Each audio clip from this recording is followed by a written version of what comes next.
Bonjour à tous, bienvenue pour une nouvelle vidéo sur KHC Code. Aujourd'hui, on va continuer notre migration d'une application AWS vers un cloud provider souverain, notamment Scaleway. Donc pour ceux qui vont tomber sur cette vidéo pour la première fois, n'hésitez pas à aller regarder les autres vidéos. Ça, c'est la partie 5 normalement, sur mon gros projet de migration d'une infrastructure qui est sur AWS vers Scaleway. Voilà. Donc je vais pas revenir sur les raisons, mais n'hésitez pas à aller regarder les vidéos 1, 2, 3, 4, 5 où j'explique pourquoi j'ai décidé de mettre en place ce projet-là. D'où c'est quoi l'intérêt, pourquoi je fais ça, voilà. Aujourd'hui, donc, on va continuer dans la partie technique. Donc, vous vous souvenez, la dernière fois, on s'était arrêté sur la création du cluster. Donc là, on a un cluster qui est up, qui est running. On peut se connecter dessus. Donc là, c'est très bien. On a notre réseau privé, notre networking. Donc, on va dire que le socle il est mis en place. Donc, ce qu'on va faire aujourd'hui, on va se focus sur la partie base de données. Ce qu'on va faire aujourd'hui, donc, on va créer dans une base de données sur Scaleway, voilà, qu'on va connecter en fait à notre réseau privé. Je vous laisse prendre un petit café, on lance le générique et on se retrouve tout de suite pour continuer cette vidéo là.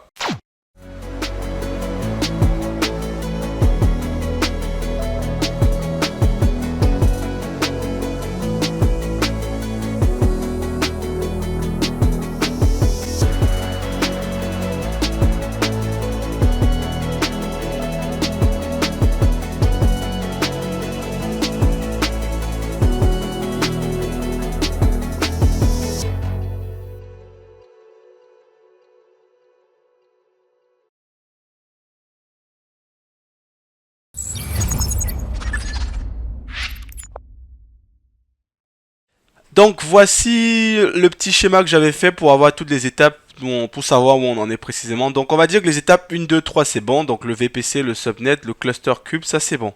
Donc aujourd'hui ce qu'on va essayer de faire c'est la partie base de données. Pourquoi pas le registrer aussi mais je sais pas, on va voir. Donc on va dire on va se focus sur l'étape 4. Donc on va essayer de valider ça aujourd'hui. Je vais mettre en gris comme ça les étapes qu'on n'a pas encore fait. Comme ça va être ou en noir. Voilà, on va mettre un truc un peu pas très joli comme ça. Oh, attendez, hop, voilà. Bref, oh, attends, on va quand même garder la même logique, c'est plutôt celui-là. Donc l'idée, voilà, c'est de pouvoir suivre. Donc j'ai fait ce petit schéma-là, ça va être plus simple en fait, de manière conceptuelle, pour pouvoir suivre où j'en suis, même pour moi-même et tout. Voilà. Donc c'est un peu un petit graphe de suivi. Et là, si on revient en termes d'architecture, l'architecture qu'on essaie de migrer, donc pour ceux qui tombent sur la vidéo pour la première fois, ça, c'est l'infra qui est sur AWS. Donc l'infra que j'essaye de sortir d'AWS vers un cloud souverain, notamment Scaleway. Voilà. Donc ça, c'est ce qu'on a aujourd'hui. Donc on va dire que j'ai réalisé déjà cette partie-ci. DNS Route 53. Qu'est-ce que lui fait là? Il doit être plutôt... Je sais pas pourquoi je l'ai copié-collé là, mais c'est pas grave. Donc on va dire que nous on a construit la dernière fois le socle. Sur les vidéos précédentes, le socle a été construit. Donc le VPC. Voilà. Ensuite, j'ai créé le réseau privé et on s'est rendu compte en fait que les réseaux publics, contrairement sur AWS, sur Scaleway, ils ne donnent pas la possibilité de créer des réseaux publics. Ils le créent de manière implicite pour vous, en tout cas de ce qu'on a vu sur la partie network. Donc en gros, il n'y a pas besoin de le déclarer explicitement comme avec AWS. Voilà. Et là, j'ai créé dans mon cluster, mon réseau privé. Là-dedans, j'ai mis mon cluster Kubernetes. Voilà. Donc d'ailleurs, on va vérifier si on a toujours accès concrètement à ça. Donc si je fais par exemple un Terraform, je vais juste faire un Terraform plan. Voilà, donc j'ai toujours accès. Et je précise que cette vidéo-là, toute la construction de l'infra, elle se fait selon les normes de l'industrie, selon, j'essaie de faire comme un professionnel, quoi, c'est-à-dire avec de l'infra as code. Le but vraiment, c'est de pouvoir vraiment être en cas réel, quoi, vraiment tester ce que ça vaut réellement avec l'automatisation. Parce que si c'est juste faire du clic-clic, bon, il n'y a pas trop d'intérêt donc pour une organisation qui veut faire les choses de manière carrée et propre. Donc voilà. Ok, je vais vérifier si j'arrive à me connecter au cluster de Scaleway parce que je ne l'ai pas détruit. Je fais kubectx. Ok, je vois que j'ai mon cluster Scaleway qui est toujours là. Donc si je fais kubectx comme ça. Ok, là je suis kubectl getpod. Voilà, donc j'ai mon kgetns. Ok, j'avais créé ce namespace hktech, donc je vais faire un kubens kubectl getpod. Normalement, il doit avoir une image Nginx qu'on avait créée dans le namespace hktech. J'ai mal écrit le kubectl, ça m'arrive souvent. Hop. Donc là c'est bon, on va dire qu'on n'est pas trop mal. Donc le cluster il est toujours up, il est toujours running par rapport à la dernière fois. Et aussi j'avais précisé ça que Scaleway me donnait 45 jours, donc c'est toujours marqué là. Donc il me reste encore 43 jours. Vous voyez, j'ai fait la dernière vidéo il y a 2 jours, donc j'ai encore 43 jours pour pouvoir utiliser 100 euros de crédit. Donc ça c'est une bonne chose, je valide ça. Donc aujourd'hui on va partir sur la partie base de données. Donc c'est ça la base de données. Donc on va se documenter sur le site de Scaleway pour voir ce qu'il propose en fait. Donc on va aller passer le site de Scaleway plus sur du Terraform. Donc déjà je conseille tout d'aller sur la console. Moi je le fais pas là parce que j'ai un peu d'expérience, mais pour les débutants je vous conseille toujours de pouvoir aller toujours sur la console, expérimenter, tester les produits, les services, notamment sur un nouveau cloud provider. Voilà, j'aurais pu le faire, mais si je le fais, ça va prendre trop de temps. Donc c'est pour ça que je préfère aller un peu à l'aveugle. Voilà. Donc là, je vais pas le créer, je vais juste voir un peu les options qui me demandent lorsqu'on veut créer une base de données. Donc là, je suis sur la région Paris. Très bien. Donc là, il va choisir Paris. Donc il faut nous possiblement donner la région. Maintenant, on est en région Paris. Il faut sélectionner l'engine qu'on veut. Donc c'est du MySQL 8. Ça tombe bien, c'est ce que j'utilise. Mais par contre, il propose que qu'une seule version de MySQL. Et avec Postgre, il y a un peu plus de versions. Donc il y a peut-être, ça donne quand même des informations. Je pense que c'est Postgre. Il semble avoir plus d'expertise sur Postgre que du MySQL. Parce que MySQL, il y a une seule version, alors qu'il y a la version 9, la version 5, la version. Heureusement, mon application que je vais migrer en MySQL 8. Mais bon, c'est quand même peu limite de proposer que la version 8. Par contre, on voit bien que sur Postgre, ils ont plusieurs versions. Donc ça c'est... Là j'aurais pas de blocage, mais bon, ça c'est point de vigilance qu'à avoir. Si vous êtes en version 5, version 9, 11, il faudra voir... si vous êtes une version supérieure à 8, vous pourrez potentiellement pas utiliser le moteur de Postgre. Donc voilà, il me propose des versions, donc je vais définir l'engine. Ensuite, je vais définir la configuration. Donc il y a un primaire ouais, donc un master et un slave. Ça c'est une seule. Voilà. Bon, je sais pas lequel je vais partir. Donc if the primary not fail. Normalement c'est ce que je vous recommanderais comme il recommande en production. Mais là comme on fait des tests, je partirai peut-être sur ça, c'est du standalone note. On va voir. Donc là on peut activer l'encryption. Ça c'est important pour encrypter vos données à reste.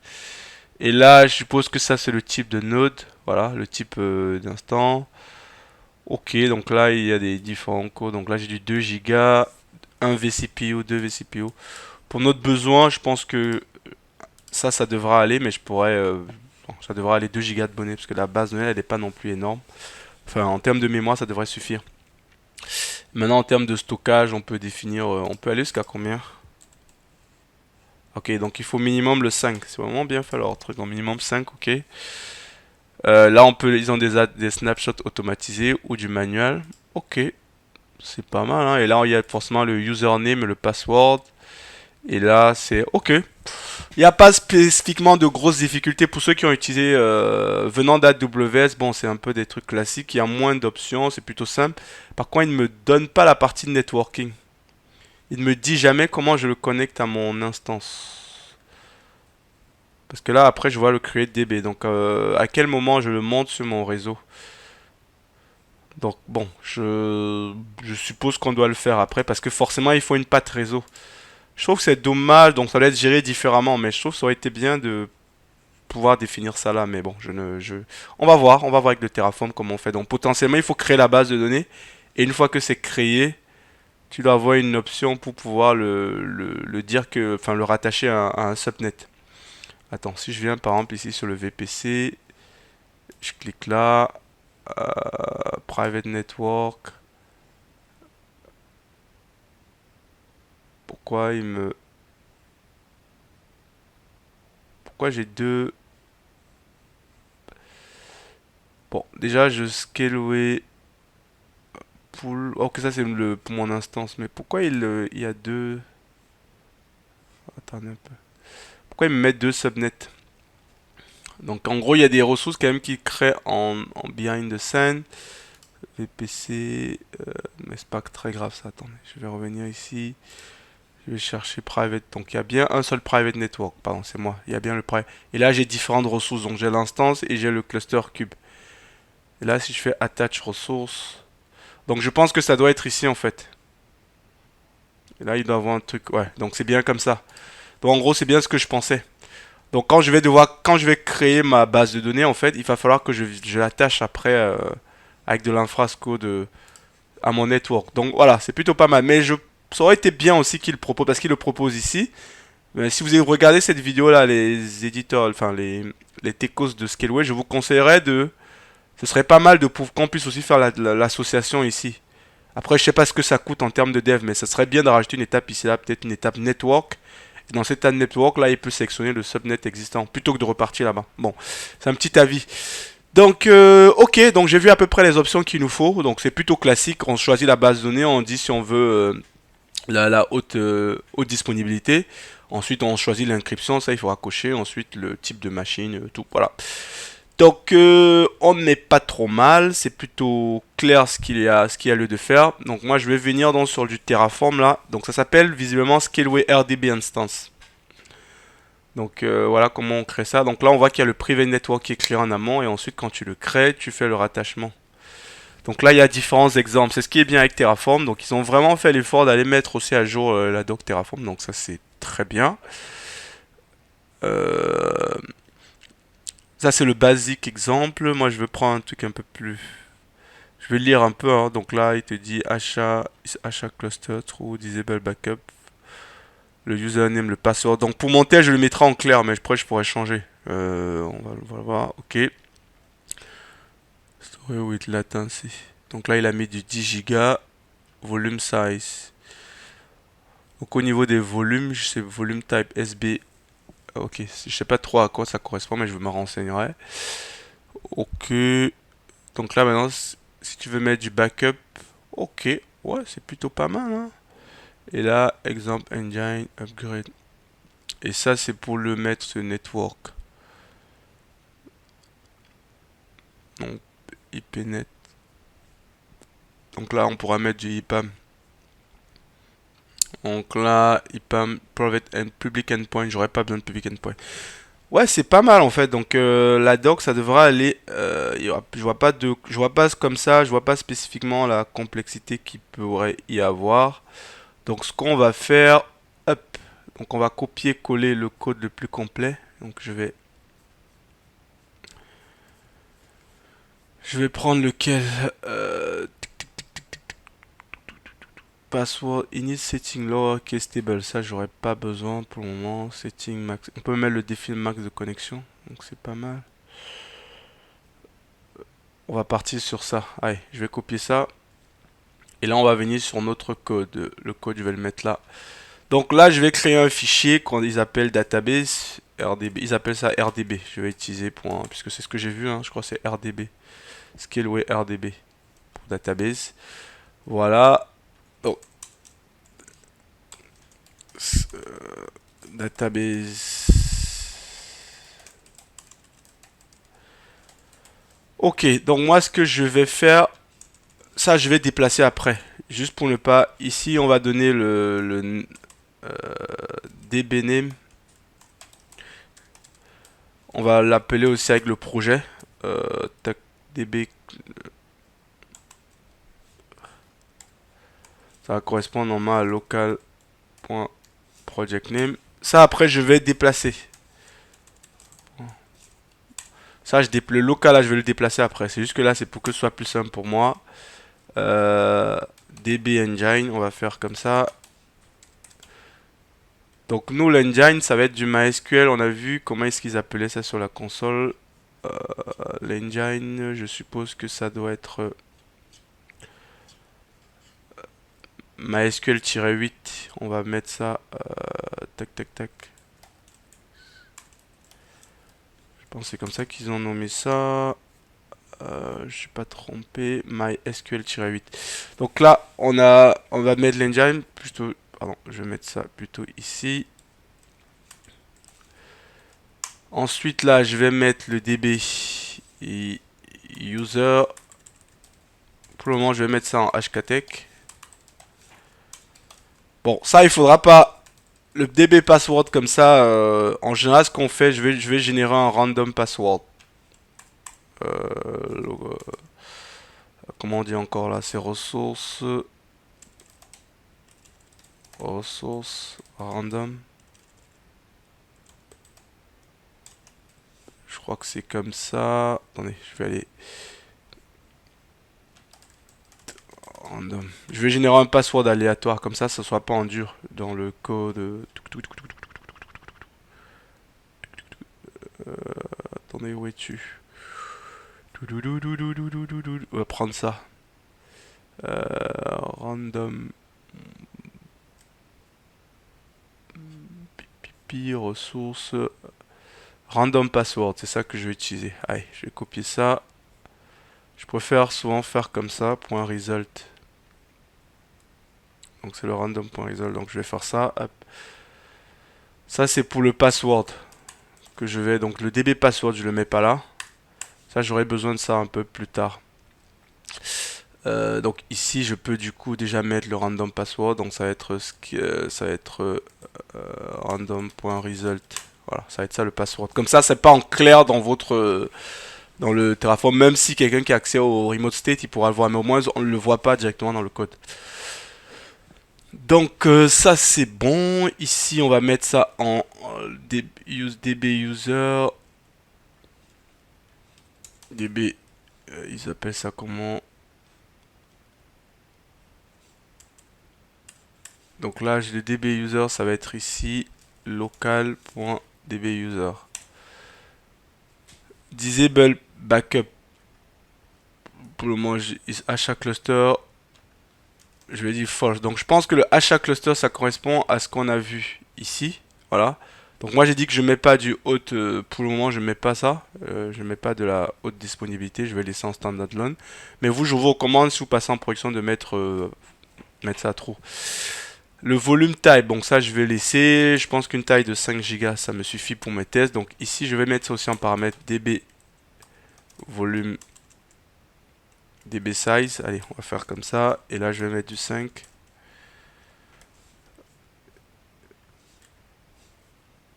db size GB. Comme ça, on sait que c'est un gigabit. Gigabyte. db size. Ok, donc j'ai le password. Donc là, je vais changer le nom. Là, on va mettre en local db name. Node type. Donc là, je vais faire ici la db node type. Ça. Bon, je vais quand même aller vérifier les node type parce que ça, c'est une importance sur le coup. Ici, on va mettre local. On va faire comme ça. Volume type.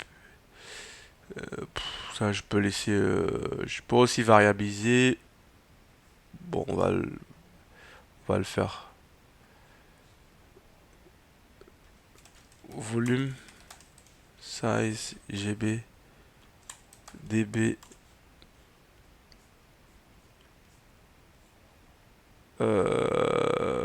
Volume type. On va mettre ça comme ça.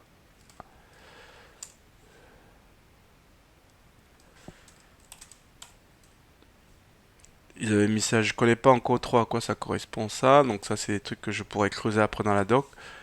Donc là on a toute la partie un peu autant d'user, là on a la partie plus le volume, donc ça c'est bon, et là je vais aussi mettre local db volume type, volume size. À chaque cluster je vais mettre false, disable backup, non, allez, je vais mettre false. Je veux bien qu'il y ait des backups. Ici, je vais mettre aussi DB Engine. Hop. On va mettre ça à... C'était ça. Je vous recommande de faire comme ça permet qu'après, si vous voulez créer une autre base de données, que vous voulez changer les paramètres, vous n'allez pas modifier là, ou modifier directement là. Après, on ne le fait pas forcément pour tout, mais j'essaye d'avoir un truc... voilà. Donc ça, on est pas mal. Maintenant, je vais regarder qu'est-ce qui est d'autre intéressant que je peux récupérer là dans ScaleWayDB ressources. Donc là, c'est pour dire si toutes les paramètres des tables sont en lowercase, j'ai pas besoin. Oui, ça c'est quand même bien de mettre un nombre maximum de connexions. Donc là, je vais appeler ça DB Engine. Pourquoi il met une erreur? Ah, ah oui, je l'ai mis deux fois. Ah, ah. Donc là, on va appeler ça DB Max Connection.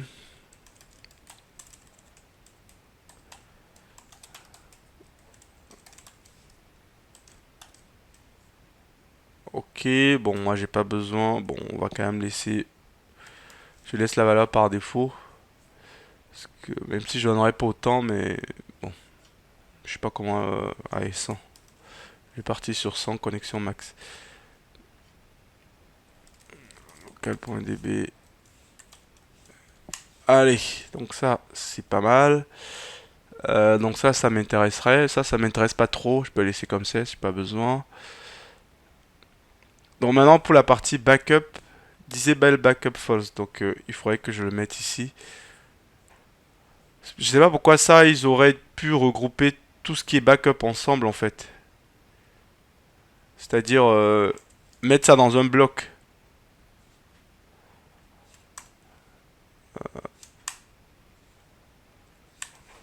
Je vais faire un FMT quand même. FMT pour commencer à formater. Bon, euh, disable backup.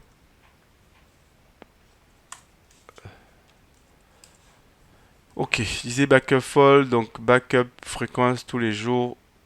Tu gardes 7 jours, voilà. Donc il y aura toujours cette version.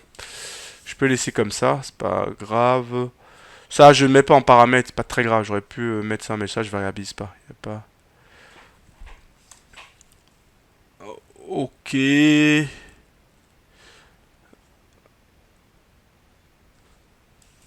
Ça, je préfère mettre ça ici en haut, donc le no type. Je préfère que ce soit organisé comme ça. Donc j'essaie un peu de grouper par tout ce qui se ressemble. Donc là, c'est tout ce qui est connexion à la base de données. Là, ça aussi, base de données elle-même. Je peux mettre ça là. Ça va être tout ce qui est le type, le volume. Donc ça, on va mettre ça ici parce que ça, je préfère organiser comme ça. Ça, c'est tout ce qui est lié au volume. Ça, c'est tout ce qui est au backup. Ça peut aller à la fin, ça. Je pense que je peux mettre, c'est pas prioritaire par rapport au truc. Donc on va mettre ça comme ça. Et là, je refais un FMT. Pour un truc clean. Donc ça me paraît pas mal. Donc là, on est bon. Maintenant, je vais faire... ça, c'est si tu veux upgrade. Donc je voudrais aller vérifier maintenant la documentation sur Scaleway là correspond les types de bases de données. Donc en gros là ils te disent moi j'ai pris quoi? Display, c'est lequel que j'ai mis euh, Pico. Pico c'est le plus petit. Ouais ok ça va, ça me va. Donc c'est plutôt clair, il faut juste mettre en minuscule tout ce qu'on voit là. Bon ça va, c'est plutôt on s'y retrouve. Donc ça on a fait ça le snapshot, on a mis les paramètres de connexion à la base de données, on a mis le nom de la base de données. Donc là, ce que je vais faire aussi, ici, là, je vais quand même préciser que c'est du MySQL.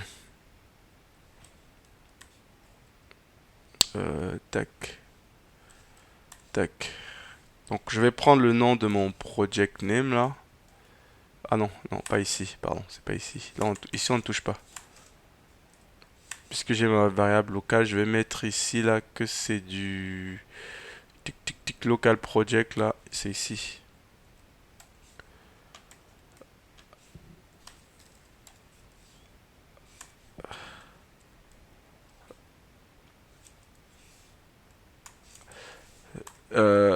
DB MySQL, je précise quand même que c'est MySQL 8. Ça permet de voir directement sur la console quel type de base de données c'est. Ok, là c'est pas mal, c'est pas mal, c'est pas mal. Je regarde s'il y a encore un truc d'intéressant que je peux prendre. Voilà, toute la partie network. Private network, c'est ça. Donc avec le Terraform, on peut linker. Donc là, ça c'est les settings. Ici, c'est la partie network. Private network. Mon network, comment on l'avait appelé? On l'avait appelé subnet. J'aurais pu l'appeler private subnet, mais bon, c'est pas très grave. Database, où es-tu? RDB, pardon. Je l'appelle RDB par. Donc là, je fais ça. Hop. Ok, et comme ça, il va être dans mon réseau privé. Bon, là, j'ai pas de load balancer, parce que je veux pas de public endpoint. Donc là, j'ai mis enable le IPAM. Donc le IPAM, en fait, c'est un outil qui fait, c'est un peu comme du DHCP, donc ça permet de distribuer l'adresse IP automatiquement. Là, on peut mettre une IP fixe, mais moi, je n'ai pas spécialement envie de faire ça. Et là, on peut... Attends, IPnet... IP address within the given IP network. Ça va choisir automatiquement. Bon, oui. Je vais juste vérifier après. Maintenant, ce que je veux checker... Required. This must be IPv4. Donc oui, c'est ça, il va déclarer if true.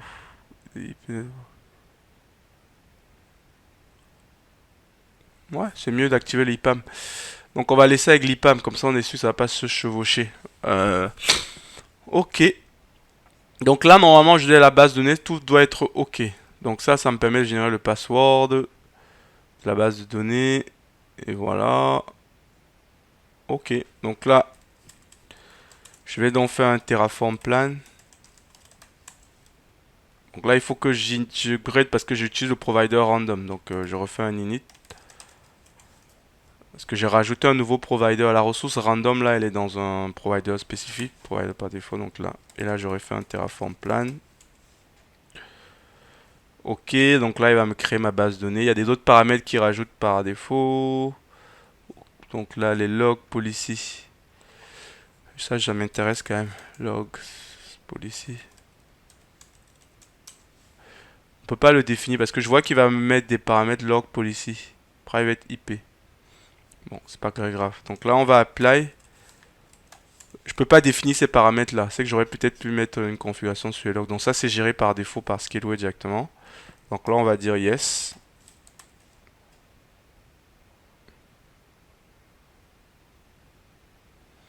On va lancer, on va voir ce que ça donne. Il n'y a plus qu'à patienter un peu. Et c'est en train de se lancer. Donc on va aller sur la console, parce que j'aime bien aller voir souvent ce qui se passe sur la console. Postgre, database. Donc là, ma base de données est là. Vous voyez que ça correspond par mon projet HKTechDB MySQL 8. C'est ce que j'ai mis ici, si vous regardez là. Ça correspond à mon project name, c'est HKTechDB MySQL 8. Donc on voit qu'elle est là. Ensuite, voilà le type de node, 1 vCPU de RAM, 5 Go que j'ai des... Donc il n'y a pas de haute disponibilité pour le moment. Oh, j'ai pas activé l'encryption, ça il faut que je mette. Même si c'est juste pour la démo, la sécurité aujourd'hui on ne transige pas dessus, je vais quand même activer l'encryption. Voilà, c'est ça qu'il me faut, j'ai oublié de mettre ça. Donc je vais sans doute refaire un apply. D'ailleurs c'est intéressant de faire ce genre de test. Est-ce que derrière... Le fait d'activer l'encryption, est-ce qu'il va détruire et recréer une base de données? Ou bien comme il n'y a pas de données, il va pouvoir rajouter l'encryption directement. Donc ça va être intéressant. Donc oui, il faut l'encryption. Je préfère la mettre quand même celle-là. Voilà, mieux vaut la garder. Ouais, et si je reviens sur la console de Scaleway, c'est ça. Database. Donc c'est encore en cours. Donc là, on voit qu'il est sur mon private network nommé HKTech. Voilà, et le port c'est le 3306. Donc depuis mon réseau privé, je devrais pouvoir y accéder sur ce port-là. Par contre, il ne met pas tout ce qui est Security Group et ACL. C'est-à-dire, par exemple, quand vous travaillez sur Amazon, quand vous travaillez sur une base de données RDS, vous devez définir en fait les politiques de sécurité. Qui peut joindre votre base de données? Quel IP range? Donc lui, je pense qu'il doit considérer que tout ce qui est dans le réseau privé peut joindre la base de données. Mais il ne... Voilà, j'ai pas trop vu cette notion-là. Donc on va tester, hein. On va tester, on va voir. Donc j'attends que ça se termine et ensuite je reviens. là, le Terraform est terminé, mais je vais relancer avec Encryption à Rest. On va voir ce qui se passe. Donc, je vais refaire un plan. Est-ce que ça détruit complètement la base de données? Oh non, ok, il active juste, donc ça devrait aller alors. Donc c'est pas destructif le fait de ne pas activer l'encryption. Donc pour activer l'encryption, il n'y a pas... Évidemment, il n'y a pas de risque de perte de données, il ne détruit pas. Donc ça c'est bon. Donc je relançais l'encryption pour recréer mon... Enfin, pour activer l'encryption. Donc il faut attendre que la modification se fasse. Donc on patiente le temps que ça se fasse et je reviens lorsque c'est bon. Alors, c'est toujours en cours. Donc, la mise à jour, c'est toujours en cours. Attends, le déploiement avait pris combien de temps? Le déploiement avait pris 4 minutes. Par contre, le fait d'activer l'encryption, je suis pas trop surpris. Ah, ça va. Ça a pris 8 minutes. Donc, et là, il n'y a pas de données. Donc, je vous conseillerais de toujours activer cette option par défaut. Parce que si vous le faites a posteriori, là, j'ai pas de données, mais imaginez que vous avez, je sais pas, de 5, 4, 10 gigas de données qu'il faut encrypter après. Ça va prendre beaucoup plus de temps. Donc, je vous conseille d'activer votre encryption par défaut, comme ça, vous n'en parlez plus et c'est fait, quoi. Ce que je voulais aussi vérifier en même temps, là, c'était tout ce qui était... parce que là, il y a des paramètres que j'utilisais, mais que je ne maîtrise pas trop. Donc, je les ai fait confiance, par exemple, au niveau du volume type. Donc, je vais voir aller sur les volumes, ce qu'il me propose dans les volume type. En gros, il y a différents trucs. Il y a le SSD. Par défaut, c'est le LSSD de Voice Data Storage. Donc, il y a le LSSD, CVK SSD et ça. Ça correspond à quoi ça? Donc, je vais aller sur Scaleway, Documentation. Je leur envoie ça. Pour qu'ils me disent à peu près à quoi ça correspond. Non, mais moi, je veux pas avec...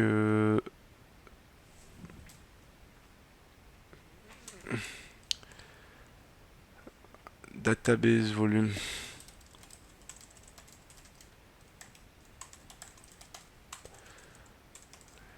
Allez.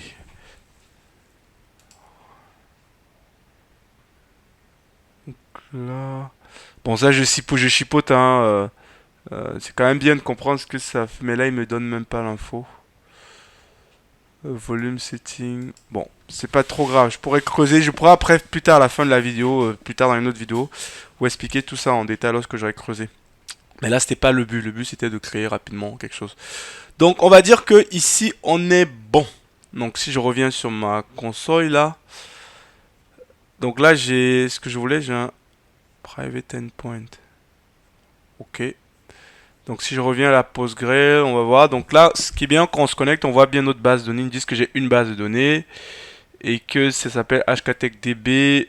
Donc le endpoint est privé. Donc en gros, ce n'est que depuis un réseau privé que je pourrais accéder à me connecter dessus. Et là, j'ai pas de public, c'est normal. Je veux pas que ma base de données soit accessible en public, mais c'est intéressant de voir qu'on peut rajouter un public endpoint. Mais je veux pas le faire parce que ma base de données n'a pas à être publique. Là, il y a le certificat pour la base de données. On peut le renew s'il y a... Oh, c'est pas mal. Et là, il donne la connexion pour la commande pour se connecter. Ok. Donc là, j'aime bien ce que je vois là. Managed size, c'est quoi ça? Là, c'est des snapshots. Donc, je n'ai pas de snapshot. Attends, où est-ce que j'étais? Ça quoi? Database collection, store, organize, information, database. Bon, pour dire que c'est du R. Ça, c'est le nom de ma base de données. Je l'ai nommé en DB. Bon. Il n'y a pas de backup, il y a bien un privé network. Là, il y a un user. Et je peux créer des users depuis la console. Ça, c'est bien, c'est pratique et tout. Donc, ça permet. Et là, on peut donner des droits, read, write. Ça, c'est pas mal, hein. Franchement, Scaleway, beau boulot pour cette partie-là. Donc, si on veut rajouter des users rapidement, de manière temporaire, vous voulez faire un audit, vous voulez donner des droits temporairement à votre base de données, vous pouvez faire là. Par exemple, pour ceux qui font la data, vous pouvez donner des droits read depuis là. C'est bien d'avoir mis ça. Donc, ça va pouvoir se faire aussi avec Terraform. Ça, j'aime bien. Je trouve que c'est simple. Et c'est clair, Allowed IP. Oui, bon. Nous, on ne restreint pas parce on va l'accéder que depuis le réseau privé. Mass Connection Send. Donc, ok. J'aime beaucoup, moi, ce que je vois. Honnêtement, j'aime beaucoup ça. C'est vraiment simple, c'est intuitif et on s'y retrouve de manière ludique. Voilà. Donc, on va donc tester la connexion. Donc, je vais venir là sur le private network. Donc, il est bien rattaché au private network. Donc, c'est bon ça. Donc depuis mon réseau privé, parce que là la base de données a été créée, maintenant il faut que je vérifie que j'arrive bien à me connecter à la base de données euh, depuis mon réseau privé. Donc pour ça, j'aurais besoin, je vais venir sur la partie database forcément. Non, attends, bien c'est à la racine database. Overview plutôt. Donc moi ce qui va m'intéresser c'est ça. Donc j'ai son IP, c'est le 172.0.4. Donc là on est bon, je vais passer en mode terminal, je vais faire un clear. Donc ce que je vais faire maintenant là, depuis mon cluster Kubernetes là, qui est dans le réseau privé, je vais voir si j'arrive à me connecter à la base de données. Donc pour ça, je vais utiliser un outil que j'aime pas mal. Donc si je fais kubectl getpod, j'ai toujours mon image Nginx. Depuis mon image Nginx, je ne peux pas vraiment faire les tests réseau. Pourquoi? Parce que en gros, il n'y a pas tous les outils. Par exemple, là, si je fais un kubectl exe-it Nginx comme ça, je fais -bash, on va voir. Donc là, si je veux juste faire un ping, l'IP c'est quoi là? L'IP c'est là 172.16.04. Ping 172.16.0.4. Ouais, il peut pas. Et là, si je fais par exemple un netcat, j'ai pas ces outils là. Donc ne vous inquiétez pas, on va voir comment on vérifie ça. 33.06. Ça, c'est les tests minimum qu'il faut faire. Le ping limite, on s'en fout. Mais c'est surtout ça. Donc là, mon MySQL, ça veut pas dire que j'ai pas accès. Vous voyez, avec Nginx, j'arrive pas. Mais c'est parce que j'ai pas les outils réseau pour pouvoir tester, je pense. Donc, on va sortir de là. Et moi, ce que je vais faire, je vais utiliser un outil que j'aime bien. C'est une image que j'avais découvert comme ça sur un projet chez un client que j'avais fait. Donc, ça s'appelle l'image NetShot. Donc, je vais l'appeler NetShot. Donc, c'est un outil qui permet en fait, dans lequel il y a tous les éléments réseau. Il y a le ping, il y a le netcat, il y a le TCP dump, etc. C'est vraiment une image que j'aime beaucoup pour pouvoir faire vos tests. Donc, je crois que c'est image égale NetShot comme ça. -it -it pardon. Et là si on fait ça et je fais un -bash, je fais ça. Est-ce que c'est bon? Ouais, c'est ça, Nicolas Carr. Donc là ça devrait être bon. Donc là ce que je fais là, je lance mon image Nicolas Carr dans lequel il y a il y a mes outils là. Si je fais nc, j'ai l'outil. Si je fais tcp dump, j'ai l'outil, voilà. Là, si je fais ping, j'ai la commande. Donc ça, c'est vraiment... Je vous recommande ça. Gardez-la quelque part et tout quand on travaille sur Kubernetes. C'est une image qui est pas mal pour pouvoir faire des tests réseau. Donc maintenant, là, on va pouvoir faire mon... Si je refais dans un ping, est-ce que j'arrive déjà à pinguer? Est-ce que j'ai pas bloqué? J'ai pas mis de security group, donc normalement, ça doit autoriser. Je fais un ping vers 172.16.04. Donc 172... Attendez. 16.0.4. Haha, donc là, j'arrive bien à joindre ma base de données depuis le réseau privé. Parce qu'il ne faut pas oublier que moi, je suis dans le cluster Kubernetes. Et le cluster Kubernetes, il est dans le réseau privé. Donc ça, c'est pas mal. Et là, on va vérifier maintenant le NC. Je fais le net NC comme ça. Et là, c'est le 33.06. Yes! Il arrive bien à se connecter à la base de données. Donc ça, c'est bien ça. Il me demande même le mot de passe. Donc j'arrive à joindre ma base de données. Donc on peut dire que si je reviens ici, là, sur le schéma. Tac, où es-tu, Escalidro? Donc on peut dire que là, on est bon là. Donc j'arrive bien depuis le cluster Kubernetes à communiquer avec ma base de données. À la fin, je referai un schéma avec l'architecture de Scaleway. Là, je garde les outils l'architecture d'AWS parce que ça me sort des talents et que je connais pas encore trop les services de Scaleway. Mais là, on n'est pas trop mal. Donc, je vais quand même faire une dernière vérification avec un client MySQL. D'ailleurs, ce que je vais faire ici, là, je vais créer un dossier ici, là, YAML.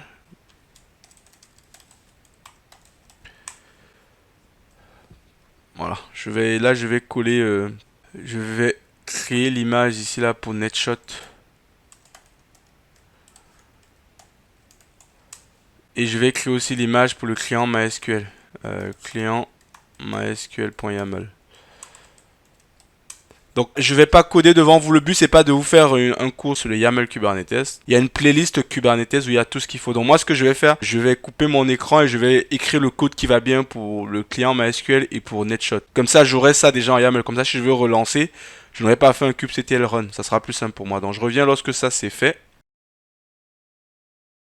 Ok, c'est bon. Donc là, j'ai créé donc la définition de YAML qui va me créer des pods. Donc ça, c'est j'aurais juste à la lancer maintenant des YAML là pour pouvoir avoir, si j'ai envie d'avoir une NetShot rapidement. Et là, j'ai créé aussi pour le client MySQL. Voilà.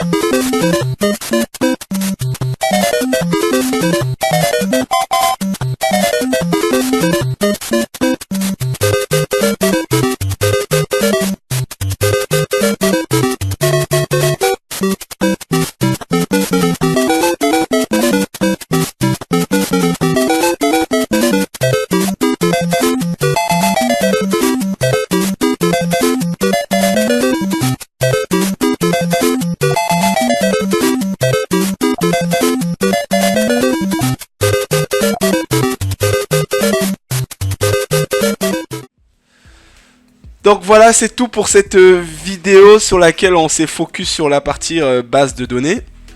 Donc là, vous avez vraiment vu toutes les étapes. On a construit la base de données sur Scaleway avec de l'infra as code, avec du Terraform. Et ensuite, une fois que ça c'était fait, on l'a mis sur un réseau privé. Et bien sûr, la base de données, je vous ai dit qu'il vaut mieux qu'elle soit en chiffré. Voilà, donc il faut que ce soit vos données soient chiffrées en reste.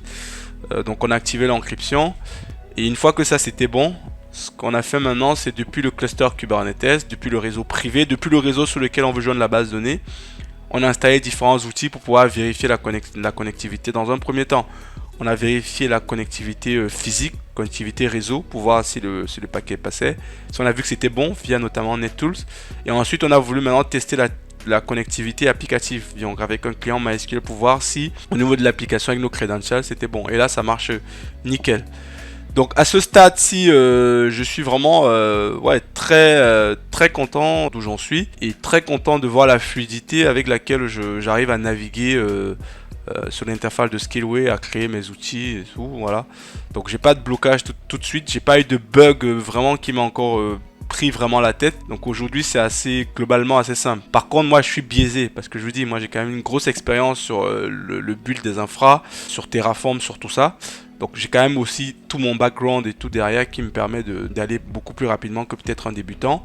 Mais quand même que ça n'empêche que je trouve que le service et tout c'est plutôt de bonne facture quoi. C'est vraiment de bonne qualité et voilà. Donc on va voir ce que ça va donner dans le terme. Donc je pense que j'aurai forcément à un moment donné des grosses difficultés, des trucs qui vont me demander beaucoup de temps, mais aujourd'hui ce n'est pas le cas. Et sachant que je fais vraiment des vidéos en live, je n'ai rien préparé. Chaque fois, tout ce que j'ai vu, c'est vraiment instantané quand le fait. Très content pour le moment de comment ça avance. J'espère que vous aussi vous progressez et que ça vous donne envie. Et j'avoue que je commence à être convaincu, ça me donne envie de pouvoir d'en savoir plus, de continuer à faire cette démarche là, ce produit là, parce que si le produit était vraiment chiant et qu'il y avait trop de bugs, potentiellement que je me serais arrêté mais comme là à chaque vidéo ça me donne envie de continuer, d'aller plus loin, ça c'est pas mal. Et ça ce n'est que le début, parce qu'il y a deux choses. Il y a maintenant, une fois qu'on va créer toute l'infra, maintenant il y aura une deuxième étape qui sera de voir est-ce que en termes de SLA, en termes de RTO, RPO,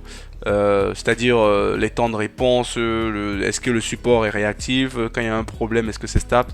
Donc ça, je n'en sais pas pour le moment. Donc pour le moment, mon point de vue, c'est vraiment sur la création, la prise en main de l'interface de Scaleway. Et là, je suis encore dans mes crédits gratuits. Donc c'est tout pour cette vidéo et on se retrouve très vite pour la suite de ce projet dont je sors mon infra d'AWS vers Scaleway. Voilà. D'ici là, portez-vous bien et si vous trouvez la chaîne pertinente, abonnez-vous et likez. Au revoir.